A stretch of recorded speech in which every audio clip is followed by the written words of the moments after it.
Eridu, a megacity older than the first known civilization and older than the pyramids of Giza, was buried in the sands of the Mesopotamian desert for over 2,000 years. Now, scientists have made a discovery that changes what we know about the ancient city. They found over 4,000 canals around Eridu that brought water to more than 700 farms where people worked between the 6th and the early 1st millennium BCE. Now, Eridu was founded around 5400 BCE and was the city of the first kings and history's first city according to the Sumerian king list, an ancient text on a clay tablet. Ancient Sumerians believed that deities created this city when they decided to settle on Earth. Eridu plays such a big role in Sumerian myths and legends that, at some point, people used to think it was just a mythical location.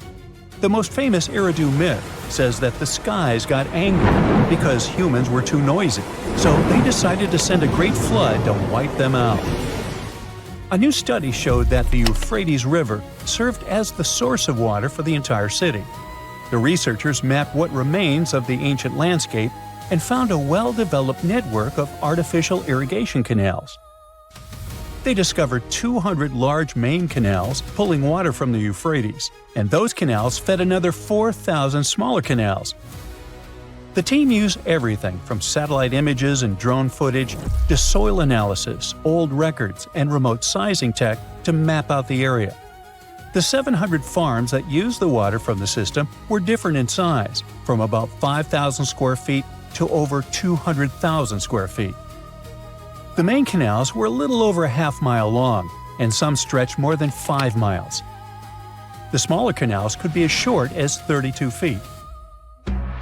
Rivers in Mesopotamia were the main water sources for farming, so ancient farmers had to learn how to guide water from the river to their fields.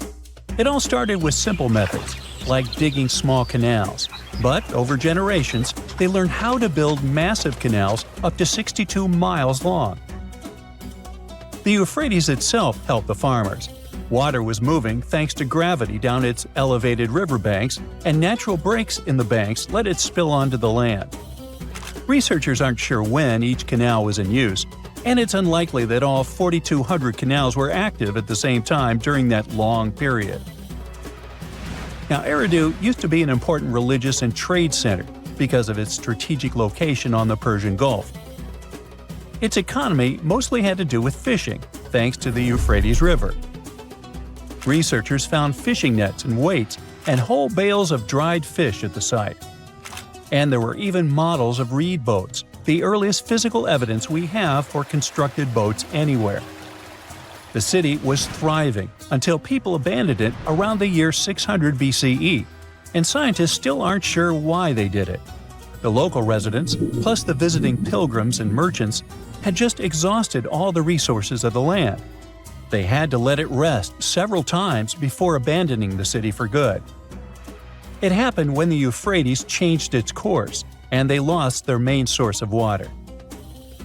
Now, many centuries later, in 1854, a British official was on a mission to this area to check out a remote place that had a bunch of mounds called tells, which are piles of debris left behind by ancient human settlements.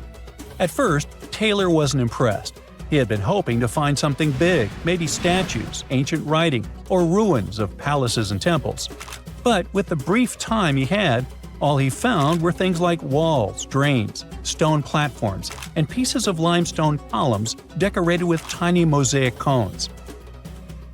But he didn't know that these boring mounds were hiding one of the oldest cities on Earth, Eridu.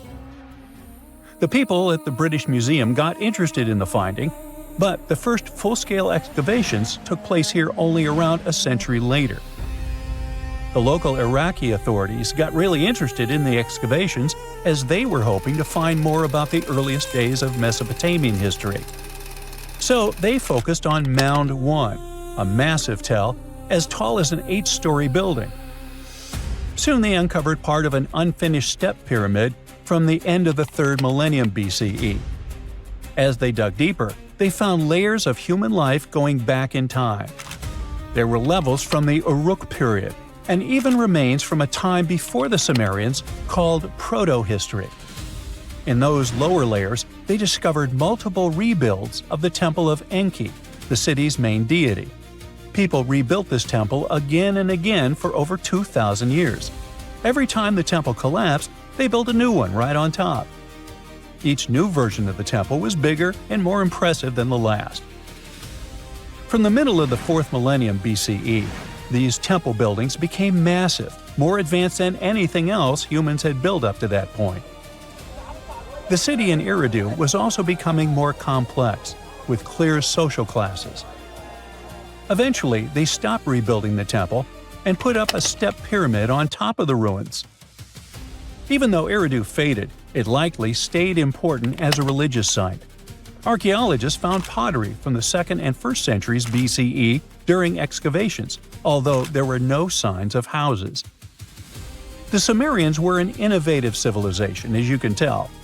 By 1500 BCE, they invented the cedar plow, a tool that let farmers plow and plant seeds at the same time, using animals like oxen to pull it. This gear even came with instructions. Ooh. The Sumerian Farmer's Almanac gave farmers advice on how to grow more crops with proper tilling and irrigation. These smart farming tricks helped feed more people, which led to larger cities, an organized ruling system, and more focus on religion. And as their cities expanded, so did their work in writing, math, and spiritual life. 5,000 years ago, the Sumerians had already produced cuneiform, one of the first writing systems in history. So another recent find from the same part of the world proves that bureaucracy existed already 4,000 years ago. Archaeologists found ancient administrative tablets in another ancient Sumerian city. These clay tablets are the oldest solid proof we have of the world's first empire, the Akkadian Empire. The tablets were inside a state archive building made of mud bricks, which had different rooms that acted like offices. Now, before this discovery, archaeologists didn't really understand how the first known empire in the world, the Akkadian Empire, worked behind the scenes.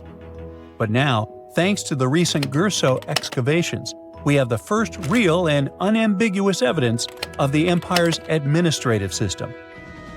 They tracked everything – deliveries, spending, and inventory, from fish to sheep to grains, fabric, and even gems.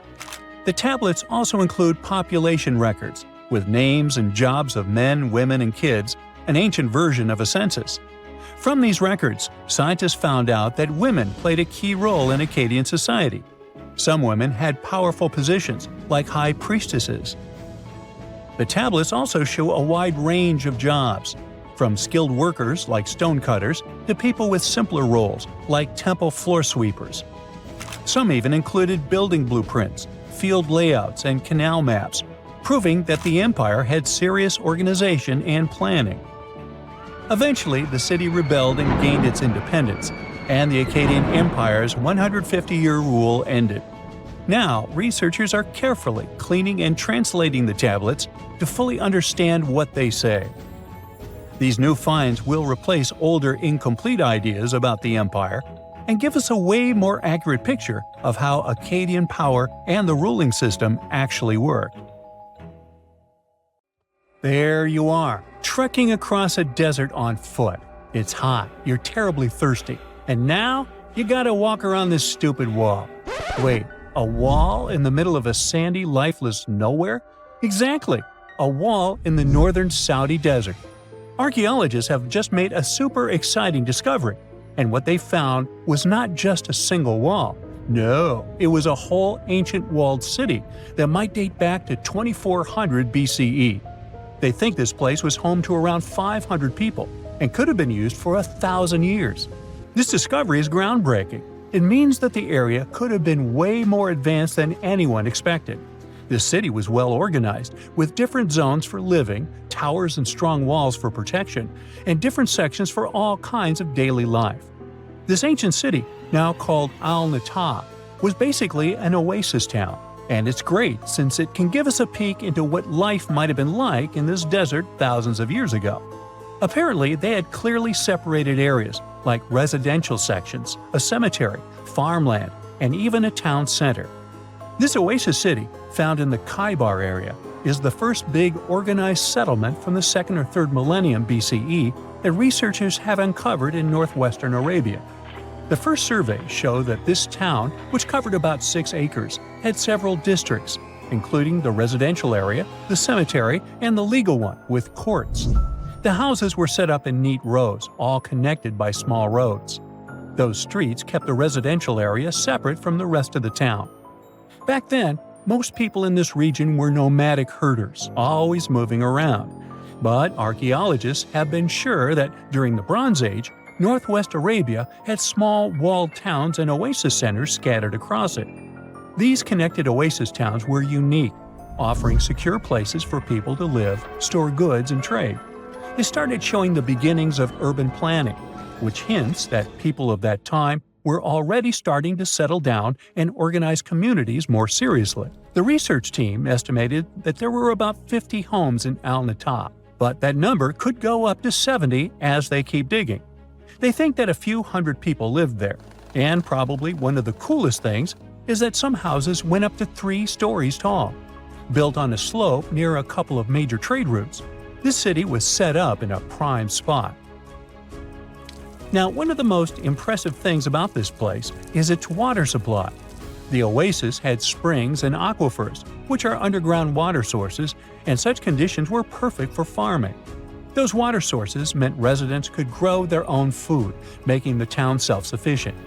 The outer walls probably helped control who could enter the town and get access to its resources. This settled way of life was an impressive shift from nomadic living to a more agro-pastoral lifestyle, which means a mix of farming and herding animals. Another find that supports this theory is a bunch of tools, like grinding stones, mortars, and pestles, discovered inside the town. People there must have ground grains and prepared food. They had a diet of cereals, meat, and milk from animals they raised themselves. These astonishing findings show that the inhabitants of the town could easily feed themselves and were surprisingly advanced for that time. Thanks to better access to Saudi Arabia in the past couple of decades, archaeologists now have a much clearer picture of what life there was like thousands of years ago. The most exciting thing is that Al-Nata might have been part of a whole network of similar fortified oasis towns spread across the region, and all of these connected sites could show us how trade routes and small settlements worked together at that time in that arid area. Now, at the same time, this recent discovery isn't the only one that has the scientific world buzzing with excitement. How about we visit Egypt and see for ourselves? After all, archaeologists have just found a stash of ancient Egyptian and Greek treasure underwater. They were exploring the lost city of Thonis-Heracleion off the coast of Egypt, which sank more than 1,000 years ago. This city was legendary, and nobody even knew where it was until it was rediscovered in 2000. Now they're uncovering more and more, and on this dive, they found a pile of gold and silver treasures. Those were probably used in rituals to bless Egyptian pharaohs when they took the throne. The researchers even found an ancient Greek temple dedicated to Aphrodite and some super-old Greek weapons. Frank Gaudio, the lead archaeologist, said it was astonishing that those delicate objects had survived the disaster that brought the city down. Back in its prime, Thonis-Heracleion was one of the biggest port cities in the Mediterranean. It was a huge center of social life and was the main entry point for ships from Greece coming into Egypt. But tragically, due to rising waters, earthquakes, and a catastrophic tidal wave, the soil underneath the city literally turned into mush, and then the entire city sank into the Mediterranean. It was forgotten until Gaudio's team found it in 2000. Since then, they've been uncovering new parts of the city and piecing together its history little by little. If a lost underwater city doesn't seem impressive enough, we can travel to the Amazon. The discovery made there is truly mind-boggling. For centuries, people have talked about lost cities deep in the Amazon, like El Dorado, that mythical city of gold that lured Spanish explorers into the jungle. A lot of them never came back. Then, in the 1900s, a British explorer named Percy Fawcett went searching for what he called the lost city of Z, and he too disappeared. But now, finally, scientists have actually found proof that those lost cities in the Amazon were real all along. A team of scientists use a tech called LiDAR, which basically allows you to see through thick jungle from above by bouncing light beams off the ground. They flew over the jungle in Bolivia in a helicopter about 650 feet up and mapped out those hidden ancient cities. What they found were ruins of a huge urban settlement built by the Kasarabi people who lived there from 500 to 1400 CE. And it wasn't just a couple of buildings here and there. No, the LiDAR maps revealed massive urban centers, pyramids, platforms, roads, canals, and causeways, all carefully laid out. Turns out the Amazon wasn't just an untouched jungle. It was once home to big, complex cities. A scientist from the German Archaeological Institute explained that Europeans had long ignored the possibility of ancient Amazonian cities, but the LiDAR maps showed they were wrong. The new maps have revealed 26 sites, including 11 that no one even knew existed. Researchers have discovered two main city sites, Landivar and Kotoka. They had massive moat causeways stretching out like spokes on a wheel, linking the main cities with smaller surrounding settlements. Some of the canals even connected the cities to rivers and a big lake, which allowed water to flow through the area. Over the years, scientists found scattered ruins all over this region, but the thick jungle made it nearly impossible to connect the dots and see if or how they were related. With LiDAR, the whole layout came to life, showing that those sites were part of a much larger organized urban system. It's now also clear that the sites had a greater meaning, since everything is lined up in a way that could be symbolic of the spiritual beliefs of the inhabitants.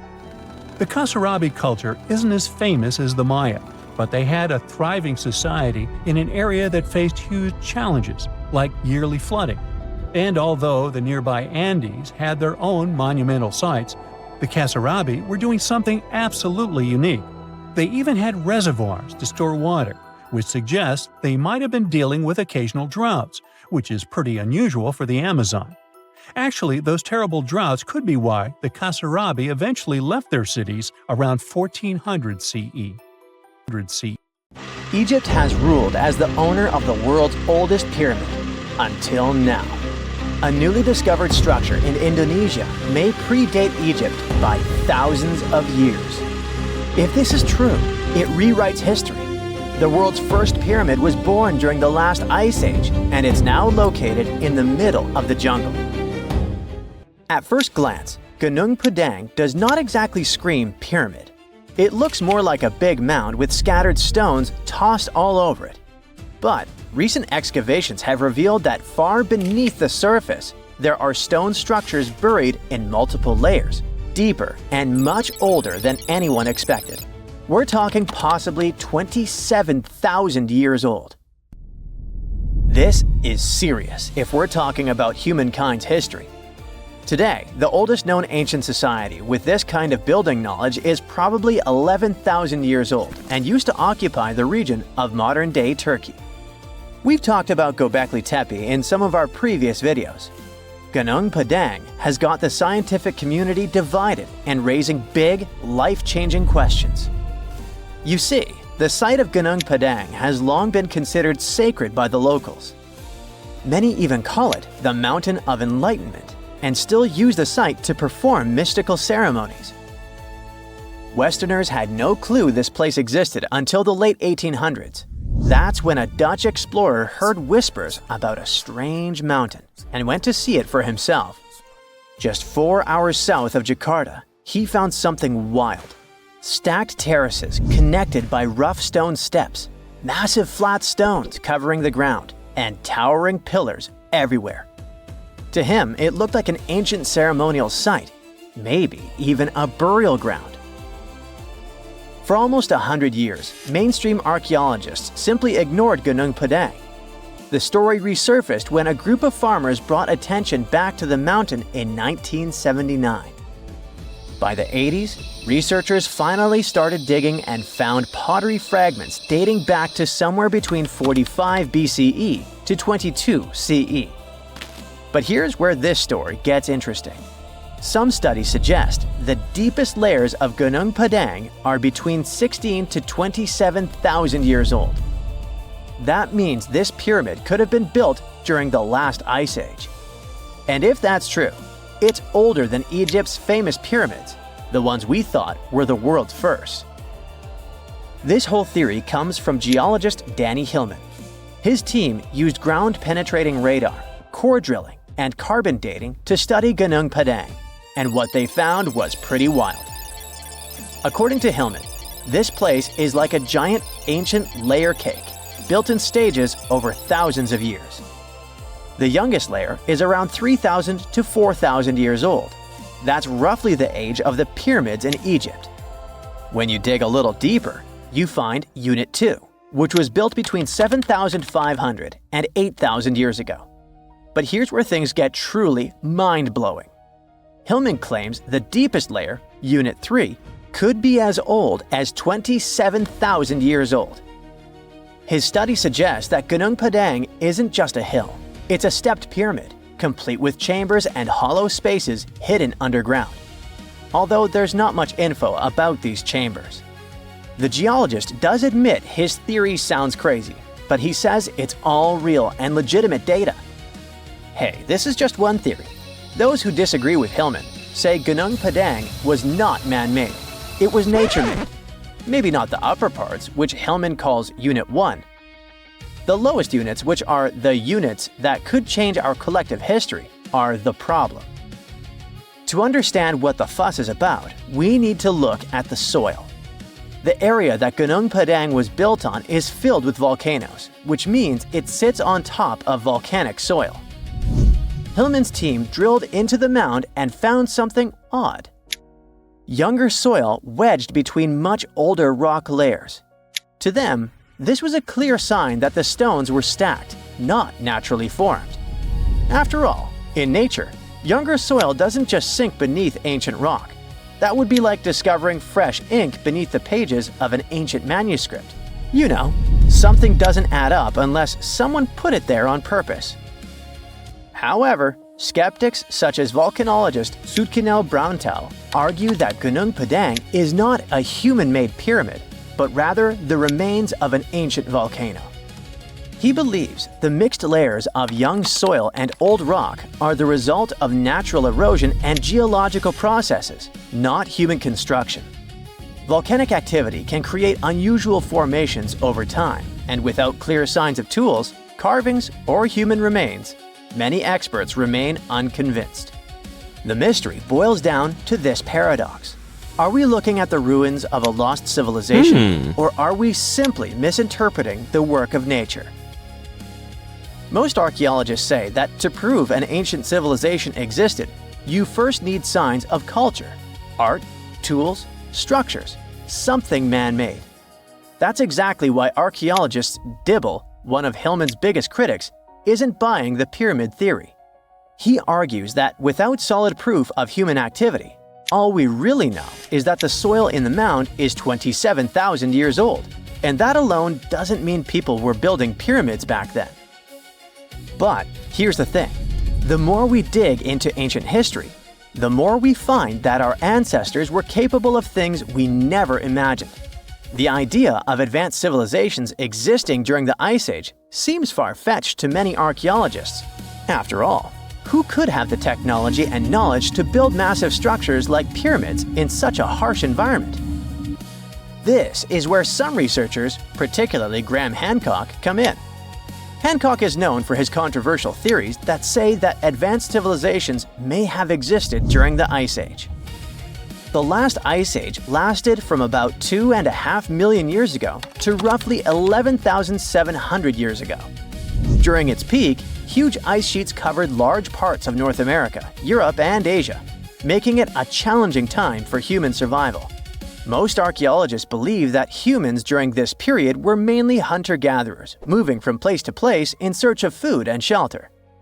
The idea that they had skills to build a massive pyramid-like structure is hard for many to accept. However, researchers like Graham Hancock argue that advanced Ice Age civilizations could have existed and been wiped out by cataclysmic events such as floods caused by melting glaciers. According to Hancock, these ancient cultures may have built monumental structures like pyramids. One of Hancock's most notable books, Fingerprints of the Gods, explores this theory in depth. He looks at evidence from ancient monuments like Egypt's Great Pyramid of Giza and the megalithic structures in South America and suggests that these could be the remnants of a forgotten civilization. Hancock's theories imply that knowledge and skills passed down from this ancient culture were eventually rediscovered and used by later civilizations like the Egyptians and Mayans. If we apply this to Gunung Padang, the idea becomes even more fascinating. Could this ancient site in Indonesia be a remnant of a long-lost civilization that existed during the last ice age?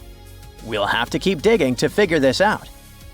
Either way, while scientists debate the origins of Gunung Padang, local myths offer a different explanation. One of the most famous local legends tells the story of King Siliwangi, a powerful ruler who wanted to build a grand palace in a single night. With supernatural strength, he began stacking enormous stones to create his masterpiece. But as the first light of dawn appeared, he realized he had failed to finish in time. Frustrated, he abandoned the project, leaving behind the massive rock formations that we see today. While this story isn't historical fact, it reflects how deeply Gunung Padang is embedded in the local culture. Even today, the site is considered a place of spiritual energy, attracting visitors who believe in its mystical power. Hindus from the island of Bali climb the mountain steps to conduct rituals related to the rising of the full moon. Followers of a variant of Indonesian martial art practice their discipline high on the mountain. As these sacred rituals continue, archaeology and geology keep trying to figure out if this really is the oldest man-made structure in the world. Researchers have found almost 1,000 previously hidden Maya settlements in the tropical lowlands of what is now northern Guatemala. They did it with LiDAR, light detection and ranging lasers, which they used to scan areas from the air. The region we're talking about is pretty vast. All those structures and buildings they saw over there stretch across about 650 square miles. And these spots were supposedly occupied thousands of years ago. It seems all these structures were pretty densely packed, so people lived close to each other. They had at least 417 ancient villages, towns, and cities where they could identify boundaries. These structures and buildings were actually a part of a state that looked like a kingdom. Some of these settlements were built as sports courts, civic, ceremonial, and religious centers, and residential homes. There were also massive palaces, platforms, dams, pyramids, and causeways across that area. People who lived there also had reservoirs where they collected water. So, they needed the power to organize thousands of specialists and workers. And they also needed many skilled people to build such structures without the technologies we have today. They needed lime producers, architects, mortar and quarry specialists, lithic technicians, those who took care of legal enforcement, and other important roles to establish the true community. This cool laser scanning system researchers used while exploring this area can even penetrate very dense ecosystems and vegetation. The light bounces off different surfaces and then creates a digitally reconstructed map. This map is based on how much time it takes for the pulses to get back to a receiver.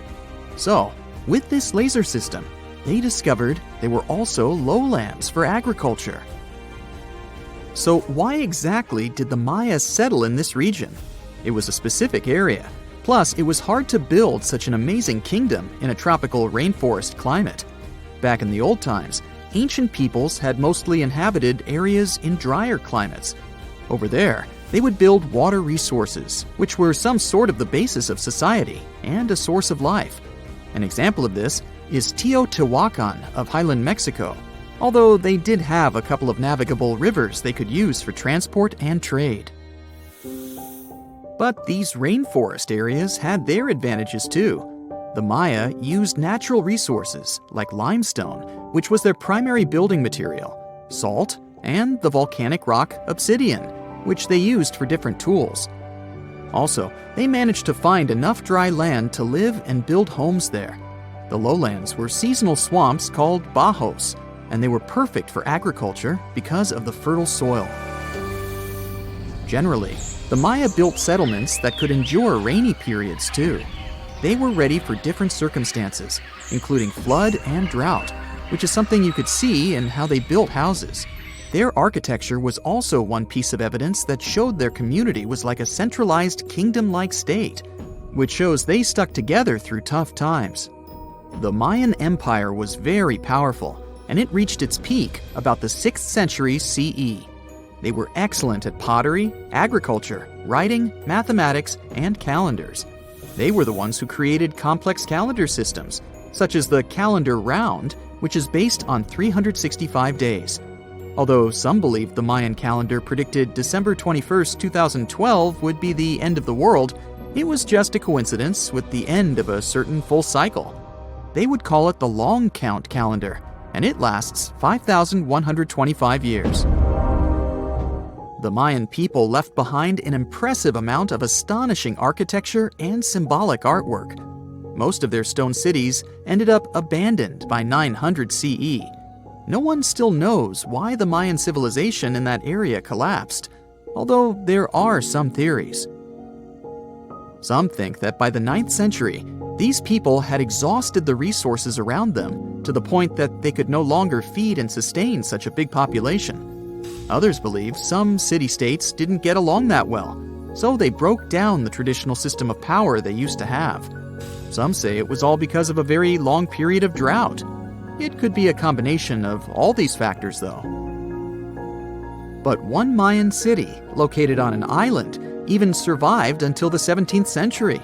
It was long after the rest of the Mayan civilizations had been destroyed or abandoned. If you're a traveler, you might know the town by its modern name, Flores. Scientists believe about 2,000 people lived there. The earliest Maya people were farmers. They cultivated crops like beans, squash, corn, and cassava. As they had many interesting ingredients, they created hundreds of cool recipes. Many of those are still present even today. For example, in modern Mexican cooking. And especially popular are papayas, cacao, avocados, squash, pineapples, chili peppers, beans, and so on. Even though the Maya mostly practiced a kind of primitive type of slash-and-burn agriculture, there is also evidence of them using some more advanced farming methods, like terracing and irrigation. And they were big chocolate lovers. More than 3,500 years ago, the Olmecs of Mesoamerica probably turned out to be the first to realize that it takes some work for us to get such a cool thing as chocolate. But the Maya were the ones who turned it into a true form of art. Scientists found out about it when they found cacao in Mayan pottery. Their chocolate would be mixed with honey, water, cornmeal, and chili peppers. That's how you get a spicy, savory hot chocolate beverage you can try even today in Mexico and Central America. Also, they used written language in their books. Their paper was made from fig tree bark, and using strips of that paper, they created a large library of books. Books made of this material are called codices, and 4 of these can still be found today. Sadly, many books were lost over time because of the humid climate or some human factors. The classic Maya built a bunch of palaces and temples that had a stepped pyramid shape. They decorated them with inscriptions and reliefs, which have earned them the reputation of being incredible artists of Mesoamerica. For the Mayans, flat foreheads were the most desirable thing on someone's face. They were generally really into aesthetics, and having a flat forehead was one of the main things where you could meet their highest aesthetic standard. They also liked to glam up their looks with makeup and clothing. Also, the Mayans were master tattoo artists. Actually, they were one of the first civilizations that started doing such forms of body art. They had a rich culture and believed in many things, such as fairies.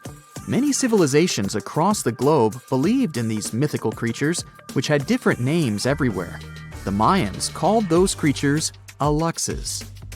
They would make sculptures of aluxes from wood or clay, take them to the forest, and hide in some secret spots. The Maya believed these sculptures would come to life during the night and take the role of guardians of their land, animals, and crops. The Maya believed caves were entrances that led to the underworld. You can even visit some of these caves if you like. For example, you can explore the jungles of Quintana Roo and Yucatan near Cancun. There are many spots where researchers found artifacts the Mayans had left behind. They were one of the first cultures that learned how to use rubber latex and make, for example, rubber balls for the many interesting games they had. They used natural latex and then probably mixed it with some other natural substances. That's how they came up with the bouncy balls they played with. They also built cool steam baths. The Maya had structures made from stone that looked like something we know today as bathtubs. Plus, they were building heated stone structures we know as sweat houses. Researchers found these in El Salvador and Guatemala, and they were previously hidden under volcanic ash. A comfortable abode with a gorgeous view of the Mediterranean Sea will serve as a perfect rain shelter. Well, this is what a real estate advertisement might have looked like for Neanderthals 100,000 years ago. Welcome to the weird and wonderful caves you could live in, or not. Of course, back then, neither real estate and advertising had been invented yet. Never mind the fact that Neanderthals couldn't build houses and often lived in caves. Yet, one of those caves looks an awful lot like a residential building. It's situated inside a high limestone cape called the Rock of Gibraltar. If the Neanderthals had had an economy, the caves inside this rock would have cost a bundle. Navigators discovered it in 1907. They just spotted a big hole inside the fortified rock. For many years, scientists have studied this place and found some traces of Neanderthals. They discovered ancient tools in the cave and bones of old animals. But the coolest thing was, they found 4 caves inside the rock. It was like a residential complex. Neanderthals lived alongside neighbors and helped each other hunt and fish. They created feather decorations and painted abstract drawings on the walls. Imagine our ancient predecessors hanging out in these caves 100,000 years ago. And now, scientists hang out there and study the primeval past of Neanderthals in detail. At the end of 2021, archaeologists uncovered a gap inside one of the caves leading to an unknown tunnel. They crawled through this hole and opened a new space under the cave roof. This place has been closed off from the outside world for over 40,000 years. And it seems it was one of the most prestigious apartments in the entire mountain complex. It has high ceilings with ancient stalactites. The ruined stone curtains divided the apartment into several rooms. Scientists also found the remains of ancient animals and scratches on the walls. It seems that Neanderthals had never lived here, but they used to visit this place. Archaeologists found the shell of a sea snail called dog whelk. One of the Neanderthals brought it here for some reason, but the primary owners of this place were hyenas. These caves show that Neanderthals were closer to humans than to monkeys. They had a way of life and even some customs. There's still a lot of work ahead, and scientists hope to find new rooms inside this rock. Meanwhile, in 2003, archaeologists discovered another early dwelling on the Isle of Flores in Indonesia. Among the green jungle, they found a cave with ancient tools. At first, everyone thought the human ancestors lived here, but then scientists discovered an unusual skeleton of an adult. A thorough analysis showed the skeleton belonged to a 30-year-old woman, 3.5 feet tall, just above the waist of an average adult. The woman's weight was equal to the weight of an adult shepherd. The skeleton didn't belong to Neanderthals or Australopithecines. It was a new unknown species, which scientists called Homo floresiensis, or simply the Hobbit. Also, there were remains of unusual ancient animals in the cave. It was an elephant the size of a cow, some large storks, and giant rats. Archaeologists have found out that hobbits were not the owners of this place. The main inhabitants were the rats the size of a cat.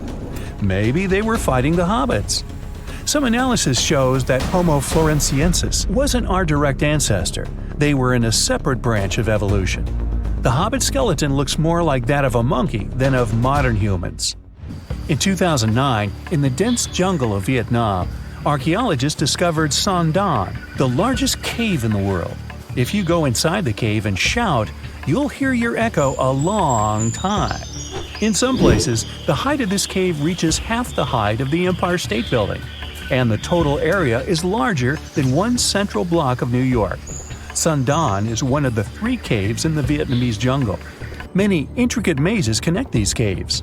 Inside, you can find unique plants and trees that live separately from the outside world. It's a real underground jungle.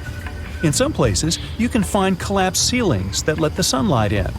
Besides unusual trees and plants, ancient stalactites hang there. Some limestone deposits are more than 450 million years old. They were here even before dinosaurs appeared. There are also many rivers in the cave. Rainwater coming down from holes in the ceiling has formed them. Fast streams resemble slides in a water park. They lead to unknown underground labyrinths. Scientists have studied only a small part of all these caves. The next unusual cave is in New Zealand. Hundreds of thousands of fireflies live inside. Each of them glows with a blue light. Together, they light up the cave. It may seem to you that you're on another planet, but you can't stay there for a long time. Special air measuring devices are everywhere. Scientists monitor the level of carbon dioxide necessary for the normal existence of fireflies. These insects are sensitive to the environment. If there are many people in the cave, or they stay there too long, the park staff will ask them to leave the place. It's like you're literally stealing oxygen from the fireflies. We've seen some pretty amazing caves so far, but how about a scary one? We're going to the desert of Yemen's Al-Mara province. What we're looking for is not a cave, it's just a black hole in the ground, right in the middle of the desert. It's big, the size of a basketball court. It's not its size that could scare you, but what's inside. Scientists are still not sure what it is. From the depths of this black abyss, a disgusting smell of rotten eggs constantly comes out, and sometimes you can hear some strange, frightening sounds. The blackness of the giant hole in Yemen absorbs all the sun's rays, so you won't see what's there even with a powerful flashlight. People flew over this place by helicopter. They filmed using drones and the most powerful lenses, but they didn't catch anything except darkness. It looks like a big ink spot in the middle of golden sand. The locals are afraid to approach this place. They believe the cave leads to another dimension where evil creatures live. At the moment, the giant hole in Yemen is one of the most poorly studied and mysterious phenomenon of nature. How did it appear? How old is it? Where does it lead? Scientists are trying to find the answers to these questions. There are theories that the hole appeared because of construction work. Geologists drilled the soil nearby in search of minerals. It could have caused fluctuations in the Earth's crust and collapsed the surface. But no one can prove this theory, yet. And now, imagine a place where sunlight has not penetrated for more than 5 million years. There's little oxygen, and it's cold and damp. Still, life is born in this place, not only microbes and bacteria, but also something bigger. The living conditions in this cave are very different from the usual ones, so, in a sense, this cave is like another planet. It's the Movil Cave in the southeast of Romania, near the Black Sea. The entrance is a small hole in the ground. Inside, a tunnel leads deep below the surface. The levels of hydrogen sulfide and carbon dioxide are above normal inside the cave. The air here is half as much oxygen as on the surface. People can't be here without an oxygen mask, but other creatures living here can. The cave is home to 48 species of living organisms. 33 of them are unknown.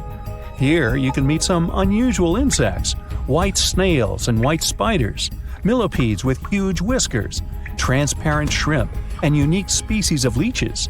They all live here thanks to the little bacteria autotrophs. They absorb carbon dioxide and release food particles. Bacteria feed on it. Other larger organisms feed on these bacteria, and some bigger organisms eat those little ones. In the end, everyone gets food. In this cave, evolution has created a biological system separate from the rest of the world. So, imagine you're 15 and you get bored of playing video games. Instead, to pass the time, you decide to give some attention to an old hobby of yours, tracking down lost Mayan cities. You've heard that some ancient civilizations are said to have built entire cities based on constellations, so you decide to check out whether that was true for the Mayans. You find a book containing all the constellations the Mayan civilization believed to exist. You open good old Google Maps and map every ancient Mayan city discovered to date. You start seeing that this information actually matches. And truly, the biggest ancient Mayan cities correspond to the brightest and biggest stars of the Mayan constellations. Okay, this is getting interesting. You manage to map out over 100 ancient cities when you suddenly notice something strange. There's an area in the Yucatan Peninsula in Mexico where archaeologists have unearthed 2 Mayan cities. But on the constellation map, there are 3 stars. Could this mean there is a long-lost city waiting to be discovered nearby? You might think this sounds too daydreaming, but the story is actually true. The previous account happened to a Canadian teenager named William Gaddery. The boy is known as a science genius and had even won an award for the constellation theory we presented just now. When he noticed that a 3rd city was missing from the 23rd constellation he was examining, he began to scour the internet for satellite pictures that could help him solve this mystery. He looked into images from NASA, JAXA, a Japan-based satellite company, and Google Earth. These images were still insufficient to answer his questions, so he reached out to a friend inside the Canadian Space Agency. His friend provided him with state-of-the-art satellite imagery that gave him the answer he was looking for. According to the images, there is a large square area right on the border of Mexico and Belize, which looks like the remains of a city. William took the images to a remote sensing expert known as Dr. Armand Laroque from the University of New Brunswick. They studied the images thoroughly and concluded that the area could be housing 30 buildings and even a large pyramid. The scientific and archaeological community went crazy with the 15-year-old's discovery. Could this really be true? Some background. Lost Mayan cities began to be unearthed in the mid-20th century. Since then, ruins from cities such as Tikal, Palenque, and Uxmal have been rediscovered. The Mayans were one of the biggest pre-Columbian civilizations living in the Americas. They began to settle in the area as early as 1500 BCE. Experts believe that, at its height, the Mayan civilization consisted of over 40 cities, with a population of millions of people. That's a crowd. And their cities were pretty interesting.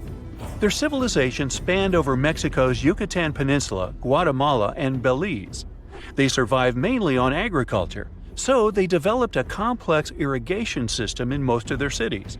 They built a series of ceremonial buildings, pyramids, plazas, and even courts for ball games. The Mayans were keen pyramid builders, but they also developed an advanced astronomical system. With whatever ancient technology they had, they were able to predict the exact location of planets such as Venus and Mars, and they were able to predict the exact dates of eclipses.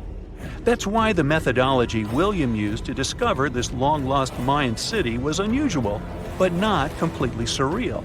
The Mayans were keen astronomers, so it wouldn't be too strange that they built their major architectural feats in relation to the sky, would it? And they wouldn't be the first ones to be doing so. There is a famous fringe of Egyptology dedicated to studying how the Giza pyramids were built in perfect alignment with the Orion constellation, meaning that each pyramid was purposely built to align with one of the major stars of Orion's belt.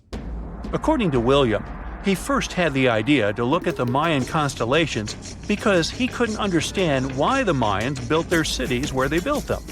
Most major cities, such as Chichen Itza and Uxmal, aren't near any rivers or significant bodies of water.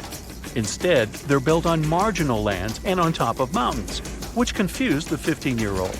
His next thought was that it might have something to do with astronomy.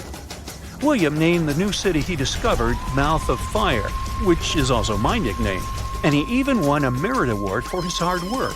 However, his theory was very much contested inside the archaeological community, and many Mayan experts worked to debunk William's findings. Some archaeologists say that constellation theories are too unscientific.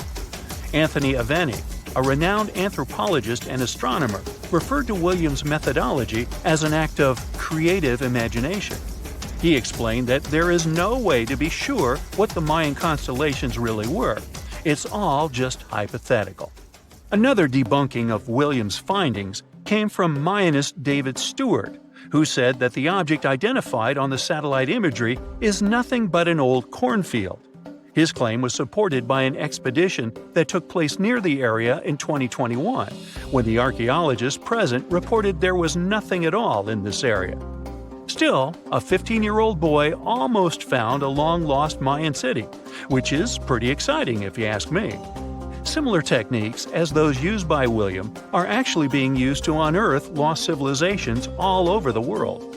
According to space archaeologist Sarah Parquet, satellite imagery has been a key player in discovering ancient cities in Egypt and other places. Sarah herself spends most of her days scouring images for any sign of where there could have been cities long ago. What happens, she says, is that any time you have something buried, it's going to be covered either by vegetation, soil or sand, or some other modern construction on top of it. In order to assess whether there is something hidden under large canopies of vegetation or not, she uses infrared technology, for instance. A major recent discovery in Brazil was done in a similar way. Satellite imagery detected a network of trenches dating back to 200 to 1200 CE. These suggest settlements that could have supported around 60,000 people. But in this case, the satellite imagery did indeed correspond to what was on the ground. Researchers from the University of Florida found several mounds that were accompanied by ditches and geoglyphs. Archaeologists also found remnants of carefully designed walls, centered around plazas, much like the type of construction done by the ancient Mayans. Advances in satellite tech have also shed new light on long-discovered ancient Mayan cities, such as Tikal. Located in the heart of the Guatemalan jungle, Tikal is believed to have been the capital of the ancient Mayan Empire. At its height, it was comparable in importance to cities such as London or New York in today's world. It was composed of a series of complex monuments, many of them believed to have been the resting places of kings and chiefs. Tikal is already known to have been big, but recent discoveries show it could have been even 3 times larger than what scientists originally believed. The main discovery revolves around a fortification on the outskirts of the city, indicating how far the original city stretched. And new discoveries still take place. In 2017, researchers also unearthed new clues regarding the potential causes of the decline of the Mayan civilization. Using data from a site in Cebu, located 62 miles southwest of Tikal, scientists analyzed radiocarbon data from ceramics and archaeological excavations to extract new information about the sudden demise of this great civilization.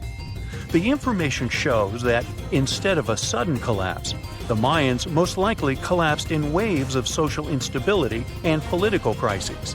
These events are believed to have deteriorated Mayan city centers and began causing the dispersion of the Mayan population. Well, it seems like it's a prime time to uncover ancient ruins. What do you say? Will you give it a try as well? In November 1922, a boy walked through the desert mountains of Egypt and discovered some ancient steps carved into the rock. Subsequently, this find became one of the world's largest and most significant archaeological discoveries. This step was part of Tutankhamun's untouched tomb. Archaeologists found about 5,000 ancient objects, including jewelry, fabrics, painted vases, and funeral masks. You've probably seen one of them. It has become one of the most recognizable attributes of ancient Egypt. More than 100 years have passed since then, and now humanity has finally become close to another large-scale discovery, the tomb of Cleopatra.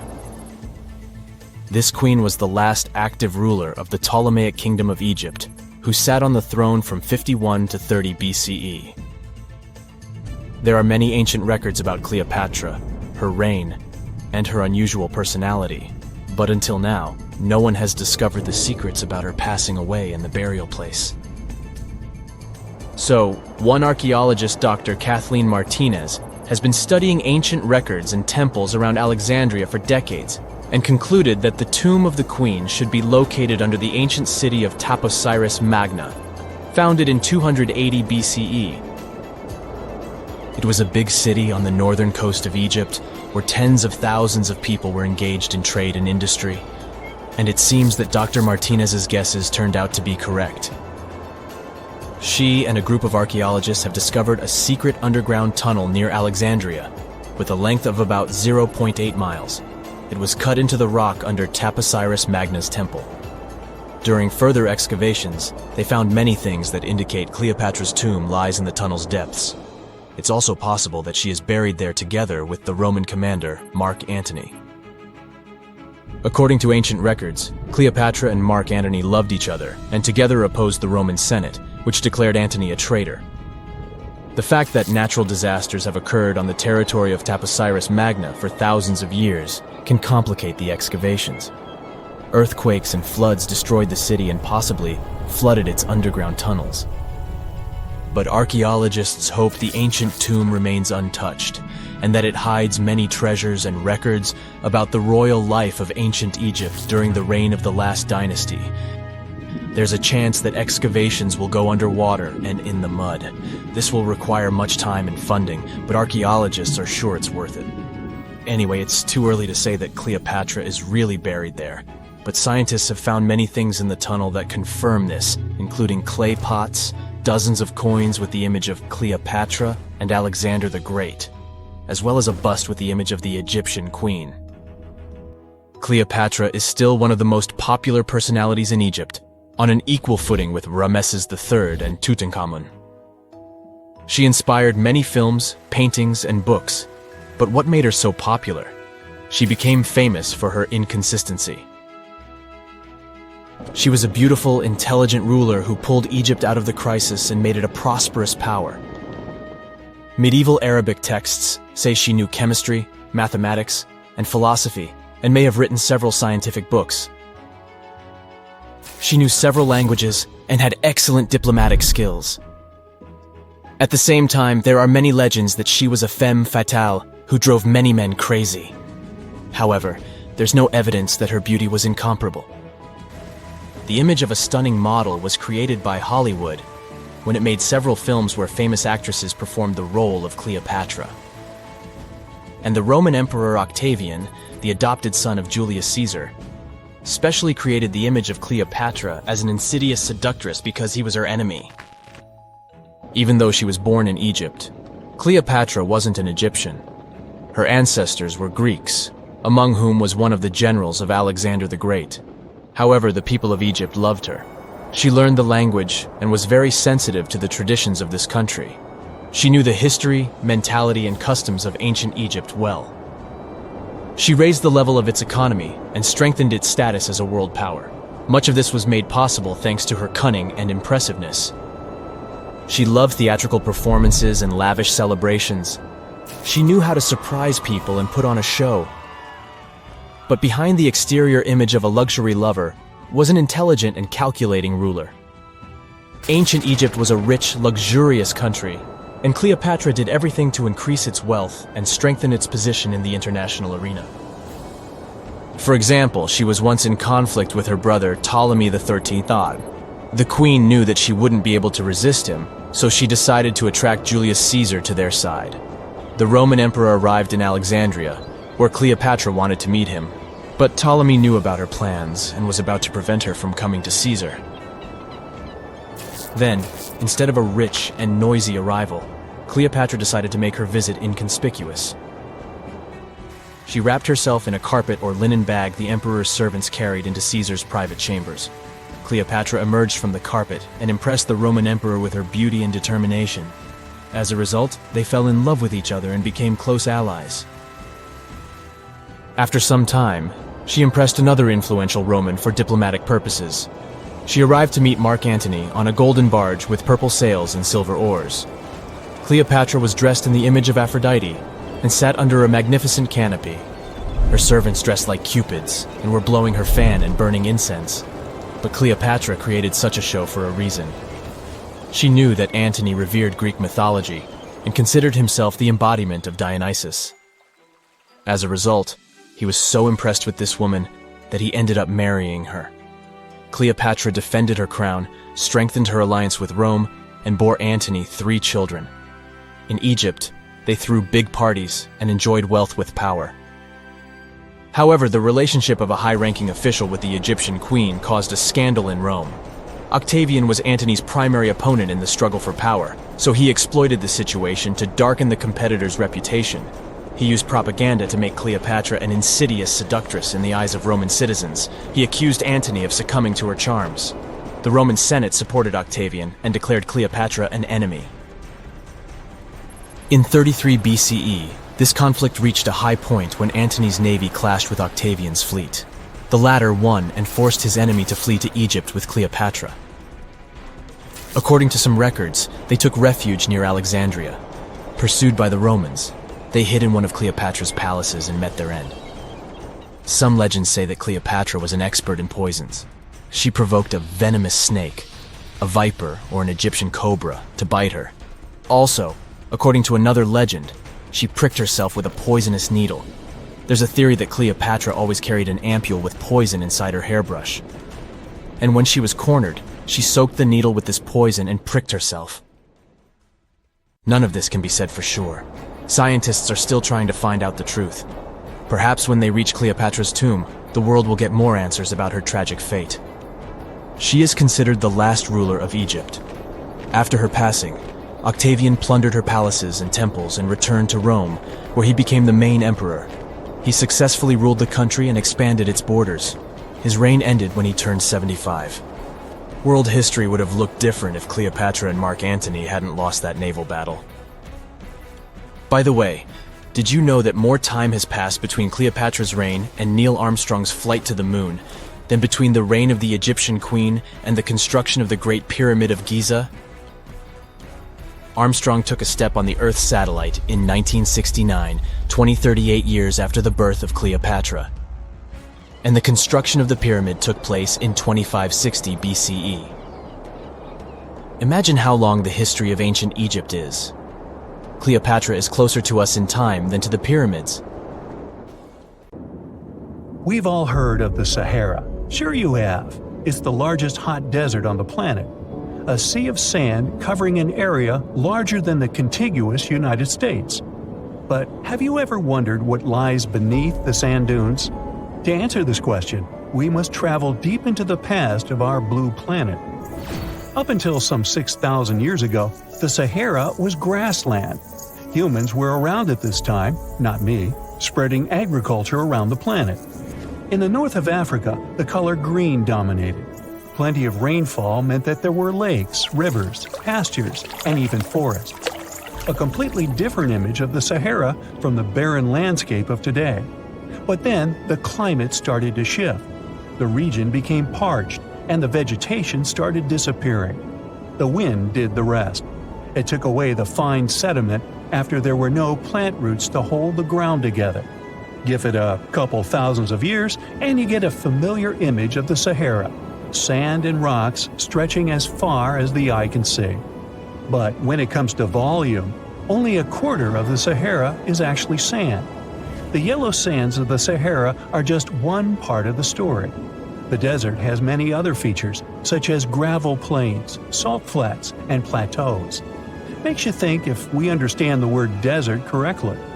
For people who study such terrains, geologists, there is only one condition for defining a desert: precipitation. If an area gets little or no rain, then it's considered a desert. The Sahara certainly fits the bill. Its average annual rainfall is just 3 inches. Compare that to the nearly 45 inches a year in New York. When we look at precipitation, this sandy desert is only the 3rd largest in the world. Number 1 and 2 are Antarctica and the Arctic. They are larger than the Sahara by millions of square miles. It sounds odd, but there is more than one type of desert. The first 2 are polar deserts, while the Sahara is a subtropical desert. But the difference in air temperature are staggering. In Antarctica's interior, temperatures plummet to minus 76 degrees Fahrenheit. Compare that to the highest temperature on record in the Sahara of 136 degrees Fahrenheit. But this desert has a cool side. At night, the temperature is roughly the same as the average yearly temperature in Denmark. This hot and cold roller coaster makes it hard to choose the right outfit when venturing into the Sahara. And what about the sand? How deep is it actually? The depth varies between 70 and 140 feet. That's not too deep. If you put the Statue of Liberty in a tall dune, half of it would still stick out of the sand. Its vast amounts in the Sahara were created by aeolian processes. That's Greek for wind. Over time, it blows and shapes the surface of the earth. In dry areas with sparse vegetation, winds erode the ground much faster. That's what happened in North Africa. Under all that sand is the bedrock and cracked clay. If you started digging, you would find the same everywhere on the planet, with one important difference. There is some type of soil covering the bedrock. This is not the case in the Sahara. Because of the arid climate and a lack of vegetation, sand covers the ground below. Over the course of thousands of years, a lot of interesting finds ended up in the desert sand. For example, there are petrified tree trunks. These are essentially preserved prehistoric trees. They date back to the time when the region was lush green. In some places, the trees of this fossilized forest are at least 65 feet tall. The wood is so well preserved that you can still see the texture and knots. There are even fossilized pine cones. In 1992, scientists found glass fragments in eastern Sahara. These canary yellow glass shards were scattered across hundreds of miles. They didn't belong to an ancient civilization, although ancient Egyptians used them to make jewelry. In fact, the breastplate of King Tut had a beautiful scarab beetle centerpiece made from this desert glass. For a long time, scientists were puzzled about the true origins of these fragments. They finally concluded that the glass was around 29 million years old. It is an impact tape. If that sounds like it has something to do with the word impact, you are correct. These rocks are formed when a meteorite hits the surface of the Earth. This generates a lot of heat. Scientists estimate that the temperature needed to melt this mineral was close to 3,000 degrees Fahrenheit. Apart from the regular fine-grained sand, we also have melted sand in the Sahara. But the desert conceals other unlikely artifacts.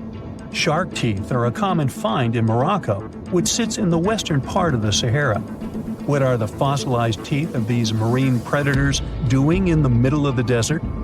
This part of the world looked entirely different millions of years ago. There was a sea cutting right through what is now a desert. The Trans-Saharan Seaway ran the length of present-day Algeria and Mali. It was around 165 feet deep. That was enough for all sorts of aquatic animals to inhabit it. Large catfish, sea snakes, and of course sharks lived in the area. British archaeologists even unearthed a turtle shell in Mali in the 1980s. For centuries, there was even an entire city hidden under the desert. Timgad was a Roman outpost constructed by the Emperor Trajan around the year 100 in the current era. For various reasons, its residents abandoned it around the year 700. The sands of the Sahara soon engulfed the city. It had remained hidden for nearly 1,000 years. Then, in the 1700s, a Scottish explorer started digging out the city. His team first uncovered a sandstone triumphal arch 40 feet high, similar to the ones we can see in Rome and Paris today. An amphitheater soon popped out of the sand, and it was followed by well-preserved statues of Roman emperors. The Scotsman's find was so impressive that no one believed him at first. It took 2 more centuries for archaeologists to fully excavate the city during the 1950s. The site covers a surface as large as 10 polo fields. The ruins reveal the full mastery of Roman city planning. All the streets meet at a right angle in what is known as an orthogonal grid. You can find the same layout in modern cities such as New York. Historians estimate that during its heyday, 10,000 people called Timgad home. Different nationalities lived here, from Romans to people of African descent. Today, more than 2.5 million people live in and around the Sahara. They are spread across 11 countries in total. and their living space is growing. The desert is 10% larger than it was just a century ago. This process doesn't involve sand pouring out of the Sahara. The ecosystems on the edges of the desert simply change over time.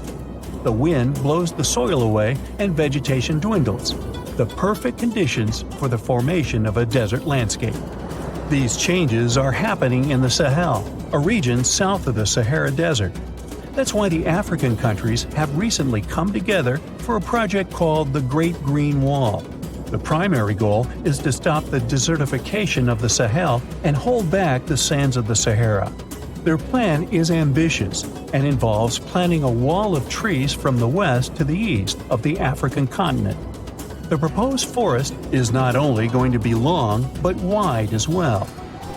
The Sahara and the Sahel share a historic bond. Since antiquity, camel caravans have been making the journey from Africa's Mediterranean coast in the north to the savannas in the south. The golden age of this trade kicked off in the 9th century. The perilous journey took several months to complete. The route was 2.5 times longer than the length of the Grand Canyon. Explorers still find evidence of these ancient caravans hidden away under the sands of the Sahara. You find yourself in Africa, land of unique wildlife, home to a great variety of cultures and languages, and, first and foremost, host to the world's largest hot desert, the Sahara. It's daytime, and you are thirsty for some water and shade. You've been walking for days, trying to find one of those precious-looking oases. You feel you're near, but the horizon just keeps stretching and stretching. Your mind is tired, and your body is feeling all the heat. It's like you've eaten a full plate of hot pepper and then some more, judging by how much you're sweating. And when I say hot, think 100 degrees Fahrenheit hot, on average. No wonder this is happening. After all, you find yourself in the world's biggest hot desert. Now, I say hot desert since the biggest deserted landscapes are actually the cold ones, located in Antarctica and the Arctic. Icy Antarctica's frozen desert is more or less the size of 1 million LAXs. Yep, the Los Angeles International Airport. The Arctic Desert is just a bit smaller than that. Now, in case you don't know, the Sahara Desert is located in northern Africa, stretching from the Atlantic Ocean all the way over to the Red Sea. It occupies an area large enough to place approximately 100,000 Disney World theme parks side by side. According to scientists, its boundaries are expanding. Deserts usually form in the subtropics because of what's called Hadley circulation. The air rises at the equator and descends into the subtropics. This circulation of air has a drying effect, which helps the formation of desert landscapes. Since the 1920s, the Sahara is considered to have expanded by over 10%. How is this happening? Well, let's start from the beginning. You probably know the Sahara Desert as one of the most inhospitable places on Earth today. Just FYI, for a place to be considered a desert, it has to receive less than 4 inches of rain per year. Due to the very small precipitation index, deserts are usually dry and arid places. There is little humidity in the air, and daytime temperatures can go as high as 130 degrees Fahrenheit. Usually, there isn't that much animal and plant life because of the lack of water. But in the Sahara's case, it wasn't always like that. It may be difficult to imagine northern Africa without the tons of sand it has today. But about 20,000 years ago, the Sahara was actually one big oasis. Recent discoveries show clear evidence of what the scientists now call the Green Sahara. In the mid-1800s, a German explorer crossing the Sahara encountered some paintings and engravings that nomad artists had left behind. What he saw in those paintings looked nothing like his actual surroundings. Instead of an arid landscape with only camels and desert vegetation, the rock paintings depicted jungle animals like giraffes and hippos. There were even images of livestock and grazing animals such as cattle and sheep, something that seems impossible for modern-day Sahara. Artists usually draw what they see around them, so this finding really intrigued the German explorer. The drawings were so detailed that the artists must have had close contact with those animals. You can find this rock art spread out in the northern part of the African continent, from western Sahara to Saudi Arabia. Geologists soon took a keen interest in this and found the first clues to what this could mean. They have been able to confirm that, in fact, northern Africa was once much wetter. They found evidence from nearby deep-sea sediment off the coast of Mauritania. Sampled cores of underwater sand and mud, known as Saharan dust flux, show geologists that, indeed, a green Sahara was possible. The more dust is blowing off of the desert and into the bottom of the ocean, the drier the climate in the region. The sediment cores show that there was much less dust, only half as much, coming off northern Africa during the humid period. This period has to do with Earth's natural cycles. Normally, the Earth rotates at a tilt of 23.5 degrees, but this angle is not consistent and changes over time. Earth's tilt is responsible for the amount of sunlight each hemisphere receives. It affects several ecosystem functions on the planet. During the time of the Green Sahara, the Earth received between 4 and 8% more sunlight than it does today. So when the Earth tilted about 20,000 years ago, the northern hemisphere received more direct sunlight, which affected humidity levels in the region. As the northern hemisphere got warmer, this affected monsoon activity, more specifically the West African monsoon. Monsoons are wind systems that affect a region's rainfall index and humidity levels. As a part of the globe gets warmer, it allows for more air to rise. It combines with the wind to draw moisture up into the atmosphere. Little by little, northern Africa also became wetter. The increased moisture made the Sahara so wet that there were actual bodies of water in the region. As vegetation grew, the plants held onto moisture better than bare sand could. There is evidence of natural basins throughout the Sahara and lakes so big they would fit all of the U.S.'s Great Lakes inside of them. Archaeologists uncovered evidence of vibrant societies in what are now arid areas. It looks like ancient cultures were able to take full advantage of the African humid period. According to researchers, the human population peaked across the Sahara about 9,000 years ago. There are traces of fireplaces, hunting tools, fishhooks, and even mounds of fish bones. Records show that there have been over 230 green periods over the span of 8 million years. Solar radiation is always changing due to natural orbital cycles. That's why Earth will most certainly see another green Sahara moment. It might be thousands of years from now, but it will happen. The same way the Sahara turns green, it turns yellow again. Let's put it like that. All it takes is a significant axial tilt and a few years of readjusting. However, another phenomenon is calling the attention of scientists now. Recent studies by the National Science Foundation from the University of Maryland show the Sahara has expanded 10% over the past 90 years. This phenomenon is called desertification, which literally means fertile land turning into desert land. The Sahara Desert is now advancing into the semi-arid region of Sahel. In 1950, this region was home to 31 million people. Today, its population is over 100 million people. This rapid population growth has largely contributed to the Sahara's expansion. Farmers that were once nomads began settling down. Land usage grew more intense, aiding in weakening the soil. The demand for food has caused an overcropping of the land, so even more of it is turning into the desert now. The study also shows that natural climate cycles can affect rainfall in the Sahara and the Sahel. Scientists affirm that all deserts fluctuate, not only the Sahara. A desert's boundary may expand in the dry winter and contract during the wetter summer. South of the Sahara lies the Chad Basin. It is a natural body of water that now serves as an indicator of the Sahara's expansion. The Chad Basin is located in the region where the Sahara is advancing southward. An atmospheric and ocean expert from the University of Maryland explains that rainfall has reduced greatly in the entire region. Due to reduced rainfalls, there is less water across the entire basin, and even Chad Lake is drying out. Just like the Sahara, the Atacama Desert in Chile, deemed the world's driest, is also expanding. It is located north of the city of Santiago, and its southern border is expanding toward the Chilean capital. Because the climate is getting drier and drier here, the city of Santiago risks turning into an arid or semi-arid region itself. The once fertile valleys of local rivers that lived on agriculture and livestock for many generations are losing their revenues as Chilean land is turning into a desert. Since 2010, Santiago has received only a third of its annual rainfall. Outside of the city, farmers are digging holes in search of blue gold, or simply put, water. The situation here is very similar to that of Sahel.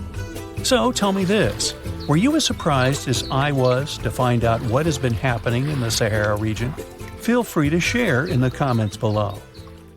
Hey, I bet you didn't know that trees used to grow in the middle of Egypt's barren, sun-roasted Sinai Desert. It's true. If you can't picture it, I don't blame you. But archaeologists have recently stumbled upon a tree-lined boulevard. Yep, an actual green avenue leading to a massive ancient fortress. No, this isn't some mirage or an overactive imagination, although I do have one. But it's turning our ideas of ancient Egyptian desert life upside down. Let's rewind a bit. The site in question is called Tel Abu Saifi, located in the northern part of the Sinai Peninsula. For a long time, it was known as a dusty archaeological footnote, the home of ruins from the Ptolemaic and Roman periods. You know, the era after Alexander the Great swaggered through Egypt and the Roman Empire called dibs. But recently, Egypt's Ministry of Tourism and Antiquities decided to give it a fresh dig. And what they found out turned to be more than just a forgotten outpost. We're talking about a full-on military fortress with defensive trenches, paved roads, lime kilns, barracks for soldiers, and even room for their families. A whole bunch of living quarters right in the middle of a desert doesn't feel very homey until you remember our star, the unexpected Green Avenue. This road was over 300 feet long and 36 feet wide, as long as an American football field, paved with limestone slabs and lined with more than 500 clay planting pits. These weren't for show, they held actual trees, creating a shaded tree-line entrance straight to the fortress. Imagine walking through that, the sun blazing overhead, and suddenly, blessed shade. Ooh. Now, that's not just a grand entrance, that's an ancient red carpet, or maybe a green one. But this wasn't about curb appeal. The existence of hundreds of trees in a desert landscape over 2,000 years ago tells us something big. You see, the Ptolemaic Egyptians weren't simply good at building monuments, they were also masters of water management. In a place where rainfall is rarer than a selfie with a pharaoh, they somehow found a way to grow rows of trees. Now, let that sink in. To irrigate that many trees in a desert, they must have had a sophisticated irrigation or water transport system, something capable of moving and distributing water efficiently in this harsh climate. Maybe they channeled groundwater, or maybe they captured seasonal rain, or maybe ancient sprinkler systems. Okay, maybe not that fancy. But still, it's clear they were ahead of their time. Here's the thing, we already know the Egyptians mastered water control. They harnessed the Nile with ditches and canals to feed distant fields. So irrigation wasn't exactly a mystery to them. They had the skills and the knowledge. And sure, scientists still debate what the Sinai climate was like 2,000 years ago, but many believe it may have once been greener. After all, take one look at those dramatic mountains and rocky landscapes, shaped and sculpted as if by brute force of ancient rivers. And it's hard not to think that water once played a bigger role out there. Plus, archaeologists have found tons of evidence showing that Ptolemaic Egyptians cultivated fruits, vines, and trees on a large scale. In other words, growing a forest in a desert might feel wild to us, but to them, it was just another Tuesday. And now, this Green Avenue is making archaeologists wonder, what if similar irrigation systems were used elsewhere, say for transporting the enormous stones used to build the pyramids? There's already a theory that ancient rivers or human-made canals helped move those stones. And the Tel Abu Saifi discovery? Well, it might just be the missing puzzle piece. This isn't just a dream.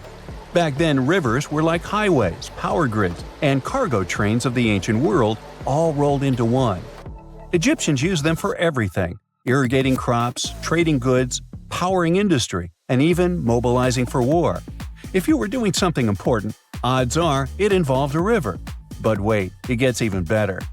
Excavations revealed deep defensive trenches, like ancient moats, dug more than 6 feet deep around the fortress. Those weren't just muddy ditches. They were part of an elaborate defense system designed to be filled or bridged to control access. Think of it as ancient Egypt's version of a retractable security gate, minus the hydraulics. And while the trenches were keeping intruders out, life inside the fortress was bustling. Remember how we said archaeologists had found military housing units?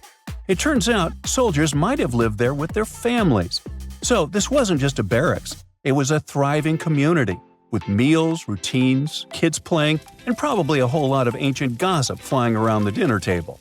In addition to all the military stuff, researchers found 4 massive lime kilns used to produce quicklime, an essential ingredient for making construction mortar. These kilns are a big deal because they suggest that during the later Roman period, Tel Abu Saifi turned into an industrial hub. It was like the Home Depot of ancient Egypt, churning out materials to build and repair buildings. But here's where the plot thickens. Underneath all of this, beneath the roads, the trenches, the kilns, archaeologists found the corners of an even older structure, a mystery building. Could it be the remains of a third, much older fortress? Or an ancient cemetery or lost city? Nobody knows yet, but one thing's clear, this story isn't over. Honestly, this might be the coolest archaeological cliffhanger of the decade. So, what does this all mean? Well, for starters, it challenges everything we assumed about desert life in ancient Egypt. For the longest time, deserts were thought of as natural barriers, dry, deadly, and empty. But this find suggests that the desert might have once been green and full of life, not because the climate was dramatically different, but because the Egyptians were incredibly good at bending the environment to their will. They didn't just survive in the desert, they transformed it. It also adds fuel to the fire in the age-old debate about ancient Egyptian tech. If they could build a fortress with tree-lined roads, moats, irrigation, and industry in the middle of the Sinai, is it really such a stretch to imagine they could engineer water channels to move pyramid stones? Forget the Ancient Aliens TV show. Sure, it's entertaining, I'll give you that, but it makes us forget something crucial. Those people were brilliant. A lot of what we call modern technology is recycled ancient ingenuity. And who knows how much knowledge we've lost over time. Meanwhile, the dig continues. Scientists are now mapping the entire Tel Abu Saifi site, trying to piece together how all the structures connect. Some want to analyze soil samples to find traces of old tree roots and maybe even figure out what kinds of trees once grew there. Imagine if they were date palms. We might be looking at the world's oldest snack lane. You already know that the implications of the discoveries don't stop with history books, right? This kind of discovery has modern relevance too. Our world is going through a lot of change, with crazy weather and huge heat waves. So maybe we should be asking, what can we learn from ancient civilizations that once made the desert bloom? If nothing else, Tel Abu Saifi reminds us that the ancient Egyptians were more than just pharaohs, pyramids, and mummies. They were visionary planners, eco-architects, and straight-up problem solvers. They didn't wait for nature to hand them what they needed, they engineered it. And thanks to discoveries like this, we're getting a clearer picture of just how advanced and, frankly, how cool ancient Egyptian civilization really was. So next time someone tells you deserts are just empty wastelands, you can hit them with this fun fact. Over 2,000 years ago, in the heart of the Sinai Desert, there was a fortress with a tree-lined avenue, moats, military housing, an industrial center, and even a secret underground structure. Take that, sand dunes! Who knows what else is still buried out there, waiting to rewrite history? Have you ever visited a famous monument and thought, alright, this is boring? While you were up on the Eiffel Tower yawning at the view, another landmark in Paris was pulling off the ultimate plot twist. Hidden in plain sight at Place de la Concorde stands a 3,300-year-old Egyptian obelisk that's been keeping juicy secrets from Pharaoh Ramses II himself. That's right. Ancient secret messages carved in stone have been right under our noses this whole time. Nope, this isn't the next National Treasure movie. This is real life, and it took a real-life Indiana Jones to crack the code. So, let's set the stage. You've probably seen this block of stone before, right? Towering 75 feet high, this massive granite pillar was originally from Luxor, Egypt. and it's been chilling in the heart of Paris since 1836. It's covered in hieroglyphs, and for years, everyone assumed we'd already cracked their code. Mystery solved. Nothing left to see here. Enter Jean-Guillaume Olet-Pelletier, French Egyptologist, cryptology expert, and part-time monument whisperer. Basically, if Indiana Jones traded his whip for reading glasses and binoculars, you'd get this guy. He's got a rather unusual hobby. He strolls up to the obelisk every now and then and casually reads hieroglyphs. For fun. Yes, he can read them fluently. No, we don't know what that says about our own hobbies. Until 2021, experts believe that the inscriptions on the obelisk mainly praise the gods Amun or Amun-Ra, if you're on friendly terms, and Horus, the falcon-headed sky god with those super famous parents Osiris and Isis. But during one of his casual reading sessions, Olet-Pelletier noticed something odd.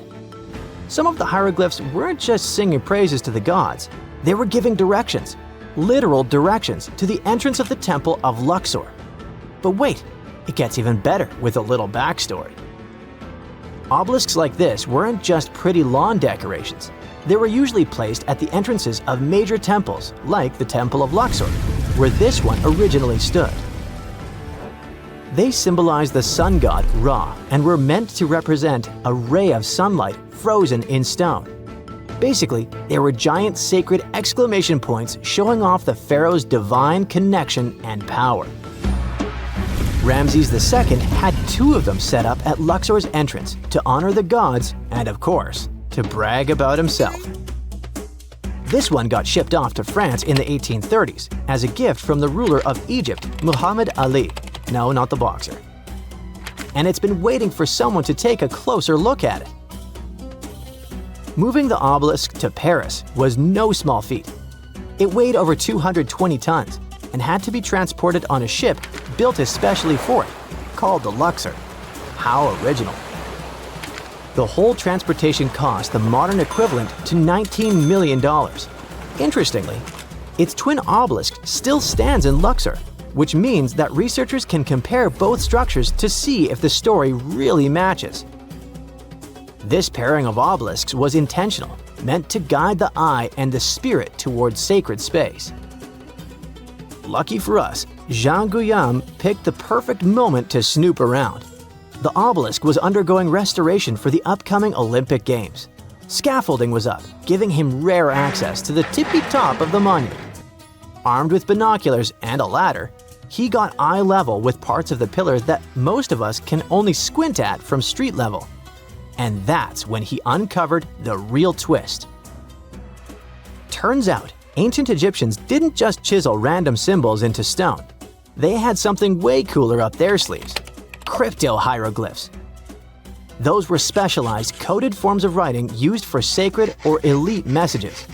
Basically, ancient VIP-only emojis. While your average temple priest could read standard hieroglyphs, crypto-hieroglyphs were reserved for the pharaoh's inner circle. Today, only 6 people on Earth can read them fluently. And wouldn't you know it, our French friend is one of them. Of course he is. Now, here's where things get wild. Normally, hieroglyphs written on monuments like the obelisk are read top to bottom, right to left. Simple enough. But Jean-Guillaume decided to break the rules and read them horizontally instead of vertically. That's when he started spotting weird patterns, phrases, and symbols that had been hiding in plain sight for nearly 200 years. Some of these messages were so cleverly hidden, and you could only understand them if you walked around the obelisk in a certain way. He calls it 3D cryptography. That's right, the obelisk itself is like one giant ancient Rubik's Cube. Depending on the angle you read from, the message could change entirely. Yes, ancient Egypt invented something like the lenticular effect long before Pokemon cards made it cool. Okay, so what in the world does the message say now? Glad you asked. These aren't just random notes from the past. They're political gold. One inscription praises Ramses II as a divine figure who could not be dethroned. Another says the king made offerings to the god Amun, which wasn't just him being nice. This was a big political move. Back then, religion and power were totally intertwined, so showing off your divine connection was like launching a PR campaign, except instead of tweets, they used 200-ton stone monuments.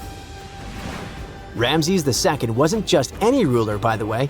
He reigned for over 60 years and basically pulled off the Beyoncé of pharaonic careers. He won battles, or at least said he did, built cities, temples, and statues of himself all over Egypt, and declared himself a living god. When he ordered these obelisks, he wasn't just creating monuments. He was launching ancient propaganda flyers at priests, nobles, and visiting dignitaries. In fact, Ramses II was so good at self-promotion, he may as well be the original king of rebranding. He claimed victory at the Battle of Kadesh, even though it ended in a stalemate and they had the victory carved into walls and monuments across Egypt. The Luxor obelisk was another way of reinforcing his godlike powers every time someone passed by or read its text.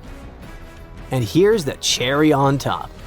Some of these inscriptions were positioned just right so they'd be seen by nobles arriving by boat for a festival. That's probably the reason why they can only be read from a certain angle. But if you stood at the base of the obelisk, you wouldn't see much.